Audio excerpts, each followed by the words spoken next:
Assalamualaikum warahmatullahi wabarakatuh. Halo teman-teman pejuang nih, welcome back to my YouTube channel Lisa Anggriana. Long time aku nggak update video ya. Gimana nih kabar teman-teman semuanya? Semoga selalu sehat ya. Tenang aja, karena aku lama nggak update video. Kali ini aku bawa kabar gembira yang selalu ditunggu-tunggu sama para pejuang nih P3K. Tapi sebelum masuk ke pembahasan, jangan lupa klik tombol subscribe dan nyalakan lonceng notifikasinya agar teman-teman tidak ketinggalan kalau aku update video baru seputar CPNS dan P3K tahun 2021.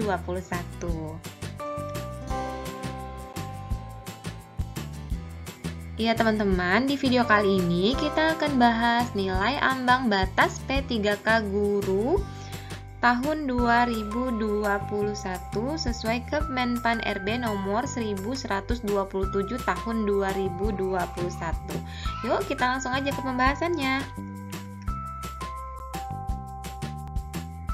Nah, ini dia teman-teman dasar hukumnya. Yang pertama yaitu Permenpan RB nomor 28 tahun 2021 tentang pengadaan P3K ya. Kemudian dibuat lagi keputusan Menteri Pan RB nomor 1127 tahun 2021 tentang nilai ambang batas seleksi kompetensi pengadaan pegawai pemerintah dengan perjanjian kerja atau P3K untuk jabatan fungsional guru pada instansi daerah tahun anggaran 2021 tanggal 1 September 2021. Nah, jadi untuk nilai ambang batas ini hanya berlaku untuk tahun anggaran 2021 ya. Bisa jadi kalau misalnya tahun selanjutnya ada tes lagi, maka nilai ambang batasnya bisa berubah. Oke, next. Nah, ini dia teman-teman, seperti yang kita ketahui untuk seleksi kompetensi P3K Jabatan Fungsional Guru 2021 itu ada 4 kompetensi, yaitu kompetensi teknis, manajerial, sosial kultural, dan wawancara. Untuk durasinya, kompetensi teknis itu 120 menit dengan jumlah soal yaitu 100 butir soal. Ini udah fix ya teman-teman. Kalau kemarin kan masih sekitar 80 sampai 100. Dan ternyata ini sudah fix sampai 100 soal untuk kompetensi teknis. Kemudian untuk kompetensi manajerial dan kompetensi sosial kultural itu dijadikan satu durasinya yaitu 45 menit dengan 25 butir soal kompetensi manajerial dan 20 butir soal kompetensi sosial kultural. Sedangkan untuk wawancara 10 menit dengan 10 butir soal. Untuk pembuat-buatannya sendiri, kompetensi teknis jika kalian jawab benar maka nilainya 5. Sedangkan jika menjawab salah maka nilainya 0. Nah, ini teman-teman ya, jadi jangan sampai tidak menjawab karena jika jawaban salah tidak akan mengurangi nilai. Mana tahu dengan tebak-tebakan ternyata malah benar kan. Nilai maksimalnya yaitu 500. Untuk bobot nilai kompetensi manajerial dan sosial kultural, untuk yang kompetensi manajerial itu ada rentang nilainya dari yang terbaik itu 4, kemudian 3, 2, dan 1 jika tidak menjawab 0. Sedangkan sosial kultural kalau yang jawabannya terbaik atau paling tepat maka 5, kemudian 4, 3, 2, dan 1 jika tidak menjawab nilainya juga 0. Dan ini dijadikan satu ya teman-teman, jadi 25 butir soal dikali 4 jika benar semua, kemudian 20 butir soal dikali 5 jika benar semua, maka nilai maksimalnya yaitu 200. Nah, sedangkan yang wawancara dia rentangnya dari yang terbaik itu 4, 3, 2, dan 1. Jadi kalau misalnya 10 butir soal dikalikan 4 jika memang tepat semuanya, nilai maksimalnya yaitu 40. Jadi untuk totalnya durasi waktunya, sekali lagi durasi waktu kalian tes yaitu 170 menit dengan jumlah soal 155 butir soal. Dan nilai maksimal yang bisa didapatkan yaitu 740. Nah, di sini tadi juga dijelaskan teman-teman, ada kemungkinan yang dikerjakan pertama itu adalah kompetensi manajerial, sosial kultural, dan wawancara ini tersendiri digabung maksudnya.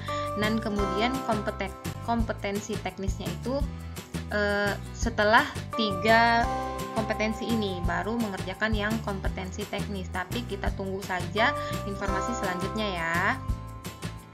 Nah, sekarang kita Nah, sekarang kita lanjut untuk penambahan durasi waktu bagi teman-teman yang penyandang disabilitas sensorik netra, yaitu jika pada kategori umum kompetensi teknisnya selama 120 menit, maka buat teman-teman yang penyandang disabilitas menjadi 150 menit. Kemudian kompetensi manajerial dan sosial kulturalnya jika umum 40 menit, ada tambahan waktu 15 menit menjadi 55 menit. Pada wawancara juga seperti itu, ada tambahan waktu 5 menit. Kalau kategori umumnya 10 menit, maka ada tambahan waktu menjadi 15 menit. Sehingga totalnya untuk teman-teman yang penyandang disabilitas sensorik netra menjadi 220 menit. Untuk kategori umum sendiri hanya 170 menit. Tapi ini lumayan lama banget ya teman-teman, hampir 3 jam. Nah, untuk soal wawancaranya, sekali lagi aku ingatin, ini adalah wawancara dengan konteks tertulis ya, jadi tidak wawancara langsung, melainkan menjawab soal. Seperti itu ya teman-teman. Oke, next. Nah, ini dia yang paling ditunggu-tunggu nih, nilai ambang batas P3K Jabatan Fungsional Guru tahun 2021. Jadi ada 3 kategori seleksi kompetensinya, yaitu kompetensi teknis, dia punya nilai ambang batas sendiri. Nah, nilai ambang batasnya ini terlampir ya, karena setiap guru mata pelajaran berbeda-beda. Nah, untuk yang kompetensi manajerial dan sosiokultural itu sama, yaitu nilai ambang batasnya 130, dan untuk kompetensi wawancaranya itu nilai ambang batasnya 24. Nah, gitu ya teman-teman. Bisa di capture biar ingat. Jadi kalau latihan soal harus bisa di atas nilai ambang batas ini ya. Kemudian kita lanjut ke nilai ambang batas untuk kompetensi teknisnya.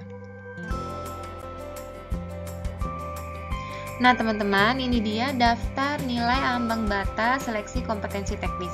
Nah, untuk setiap satuan pendidikan itu nilai ambang batasnya berbeda-beda, kecuali yang sama di sini bisa kita lihat yaitu untuk guru agama. Jadi untuk guru agama Buddha, agama Hindu, Islam, Katolik, dan Kristen, di setiap satuan pendidikan itu nilai ambang batasnya sama, yaitu 325. Kita bisa lihat sini ya. Untuk satuan pendidikan SD 325, di sini juga ada yang SMP guru agama, itu juga sama 325. Nah, untuk yang guru kelas nilai ambang batasnya yaitu 320. Aku yakin sih teman-teman pasti bisa dan harus semangat ya, dan yakin pasti bisa di atas nilai ambang batas yang sudah ditentukan ini. Nah, untuk teman-teman kalau mau filenya ini silakan download di description box karena aku udah taruh di situ linknya. Oke. Nah, ini dia jika kita sudah selesai melaksanakan tes kompetensi, jika diperoleh nilai akhir yang sama dengan saingan kita ya tentunya, maka untuk penentuan kelulusan akhirnya didasarkan berikut ini teman-teman. Jadi untuk yang pertama itu dilihat nilai kompetensi teknis yang tertingginya. Jadi maksudnya di sini nilai akhir itu nilai ketiganya ini ya, nilai kumulatif semuanya tadi itu ya 740 kan tadi totalnya kalau kita nilainya tinggi semuanya maksimal. Nah, jadi yang paling dilihat yaitu nilai kompetensi teknisnya dulu. Kalau misalnya nilai kompetensi teknisnya sama, baru dilihat ke kompetensi manajerial dan sosiokulturalnya. Yang tertinggi itu yang diambil. Kalau masih sama, maka barulah dilihat dari nilai wawancaranya yang tertinggi.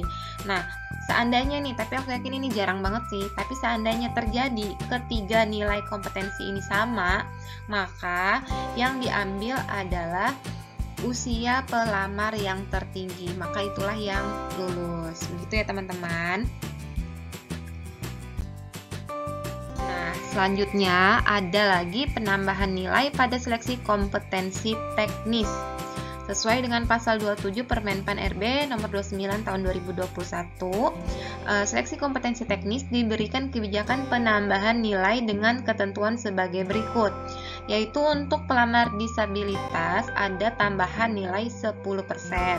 Nah, ada juga untuk pelamar yang memiliki sertifikat kompetensi sesuai dengan jabatan yang dilamar mendapatkan nilai tambahan paling tinggi 25% dari nilai paling tinggi kompetensi teknis. Kemudian yang C, jika pelamar mendapatkan tambahan nilai, diberikan nilai paling tinggi kompetensi teknis tidak lebih dari 100% dari nilai paling tinggi kompetensi teknis. Nah, jadi ini tuh misalnya nilai kompetensi teknisnya itu 90, terus dia punya sertifikat kompetensi, dia dapat tambahan 25. Jadi totalnya kan lebih dari 100 tuh. Maka nilai akhirnya itu nggak boleh lebih dari 100. Jadi tetap nanti nilainya adalah 100. Begitu teman-teman. Untuk mengetahui sertifikat kompetensi itu apa, teman-teman bisa lihat di sini nih. Jenis dan bobot sertifikat kompetensi tahun 2021 ditetapkan pada Kepmen Pan-RB nomor 981 tahun 2021. Teman-teman silakan lihat ya tentang sertifikat kompetensi, jenis dan bobotnya. Oke. Nah teman-teman, jadi segitu dulu pembahasan kita pada video kali ini. Teman-teman semua, kamu itu pasti bisa asal kamu mau percaya dan punya niat untuk usaha. Semangat ya teman-teman pejuang nih.